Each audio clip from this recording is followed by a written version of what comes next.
শুধু বল রেসার কেন, এখানে আসলে যে কোনো বাইকের পার্টস যে কোনো সময় খুলে পড়ার সম্ভাবনা আছে। একটা দুটা করতে করতে বাইকের অনেকগুলা কাজ জমে গেছে, আর বাইকটা অনেক দিন হইতেছে সার্ভিসিং করানো হচ্ছে না, আর এর মধ্যে সময়ও উঠতেছিল না, অনেক ব্যস্ত সময় কাটাইতেছিলাম, যার কারণে ওইভাবে বাইকের যে সমস্যাগুলো ওগুলোতে সময় দিতে পারি নাই। সো আজকে একটু সময় পাইছি, যার কারণে আজকে বাইকটা একটু যে সমস্যাগুলো আছে এইগুলা একটু সার্ভিসিংয়ের মাধ্যমে ঠিকঠাক করাইতে হবে। আর সামনে ইনশাল্লাহ উত্তরবঙ্গে যাওয়ার একটা প্ল্যান আছে, যার কারণে বাইকটাও রেডি রাখতে হবে, যে কোনো মুহূর্তে হয়তো বের হয়ে যাইতে হবে উত্তরবঙ্গের দিকে। সো এই কারণে আর কি বেশি তাড়াহুড়া করে এই জিনিসপত্রগুলো ঠিকঠাক করা। আর বাইকের আসলে অনেকগুলো সমস্যা অলরেডি দেখা দিছে, এগুলো আমি নোট আউট করে আনছি। কারণ হচ্ছে মেইন যে সমস্যাগুলো হয় সার্ভিস সেন্টারে আসার পরে অনেক সময় দেখা যায় যে সিলি কিছু জিনিস আছে যেগুলো অনেক ইফেক্টিভ, বাট আসলে আসার পরে এগুলো মনে থাকে না। সো এই কারণে আমি সবগুলা নোট আউট করে নিয়ে আসছি আজকে, যেন একটাও বাদ না পড়ে। আর যেহেতু লং ট্যুর হবে ইনশাল্লাহ, যার কারণে কোনো সমস্যা যেন না পড়তে হয় রাস্তাঘাটে, এই জন্যই মেইনলি সব কিছু একদম খুঁটিনাটি যা যা ঠিকঠাক করতে হবে সব কিছুই লিখে তারপরে বের হয়েছি। সময় বাঁচতেছে এখন 11:50, 10টা থেকে বের হবো করতেছিলাম। ঠান্ডা মোটামুটি এখনও ভালোই আছে, যদিও রোদ উঠছে। বাইকের সমস্যাগুলোর মধ্যে মেইন যে সমস্যাটা সেটা হচ্ছে আমার বল রেসারটা মেবি নষ্ট হয়ে গেছে, হ্যান্ডেলটা অনেক টাইট হয়ে গেছে, আর হবেই না কেন। এই সকল রাস্তায় বাইক চালাইলে এইটা খুবই স্বাভাবিক একটা ব্যাপার। শুধু বল রেসার কেন, এখানে আসলে যে কোনো বাইকের পার্টস যে কোনো সময় খুলে পড়ার সম্ভাবনা আছে, আর এটা দিয়ে ম্যাক্সিমাম টাইমে যাতায়াত করতে হয়, যার কারণে এই সমস্যাটা মেবি আমার বেশি হইতেছে। লাস্ট 1 বছরে 2-3টা বল রেসার চেঞ্জ করার লাগছে আমার। অনেক দিন পরে আজকে এই রাস্তাটা ফাঁকা পাইছে। এই রাস্তাটা যে পরিমাণ জ্যাম থাকে, আর রাস্তাটা ওই যে দেখেন মাঝখান পর্যন্ত পুরো ভাঙ্গা। অনেক দিন পরে আজকে ফাঁকা পেয়ে গেছি, খুব তাড়াতাড়ি যেতে পারবো।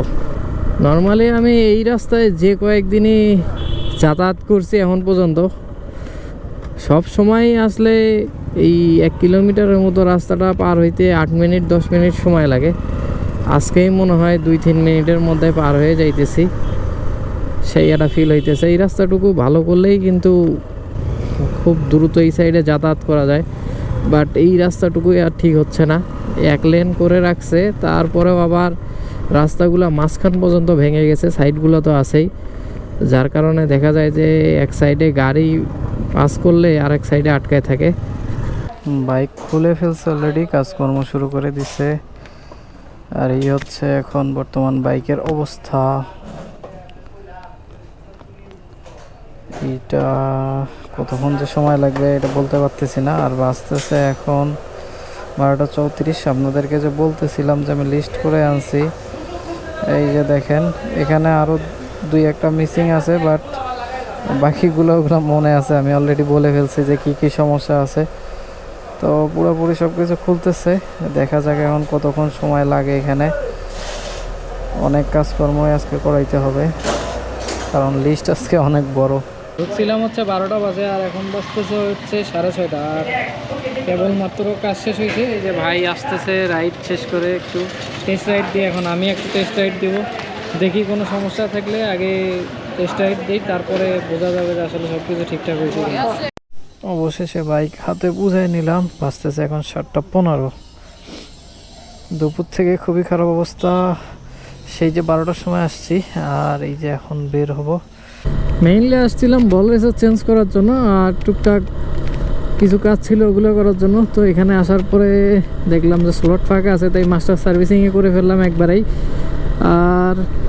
আর একটা জিনিস বাকি আছে, সেটা হচ্ছে ইঞ্জিন অয়েলটা চেঞ্জ করা হয় নাই। এইটা কয়েকদিনের মধ্যে 2-1 দিনের মধ্যে ইনশাল্লাহ করে ফেলবো।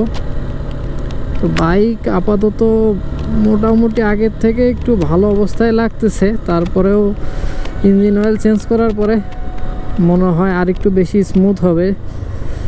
তবে কয়েকটা সমস্যা যেগুলো ছিল, বিশেষ করে ওয়াশ করানোর পরে যে বাইক আমার স্টার্ট হইতো না, এই সমস্যা মোটামুটি একদম সমাধান হয়ে গেছে। এখন আর কোনো সমস্যা নাই, কারণ ওনারা বাইক ওয়াশ করে দেন আমাদেরকে দিছে, তো ওয়াশ করানোর পরে একবারে স্টার্ট হয়ে গেছে। সো এইটা সমস্যাও সমাধান। তো কয়েকটা জিনিস শেয়ার করি, সেটা হচ্ছে আসলে আমার আরও অনেকগুলো পার্টস উনি চেঞ্জ করতে চাইছিল, বাট আমি নিজে থেকে নিষেধ করে দিছি।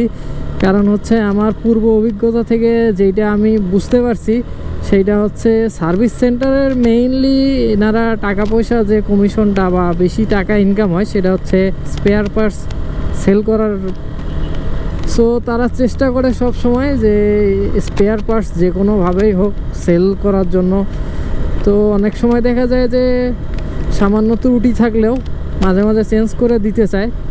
তাই আমি যেগুলো আমার মনে হয়েছে যে না এগুলো আসলেই চেঞ্জ করা উচিত, আমি ওগুলাই বলছি।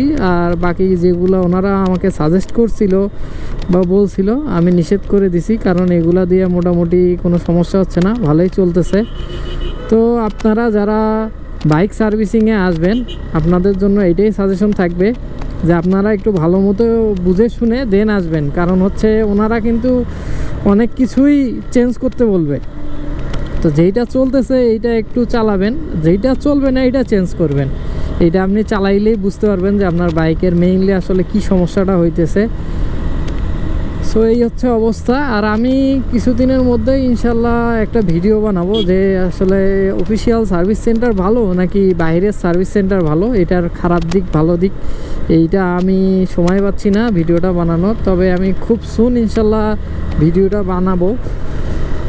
আর এই হচ্ছে অবস্থা, সার্ভিসিং শেষ। এখন একটু ভালো লাগতেছে, আসলে মনের ভিতরে একটা স্যাটিসফ্যাকশন কাজ করতেছে। বাইক ঠিকঠাক না থাকলে আসলে মনের ভিতরে কেমন কেমন একটা করে। যাদের বাইক আছে তারা এই জিনিসটা ফিল করতে পারবেন, একটু সমস্যা মনে হইলেই টেনশন কাজ করে।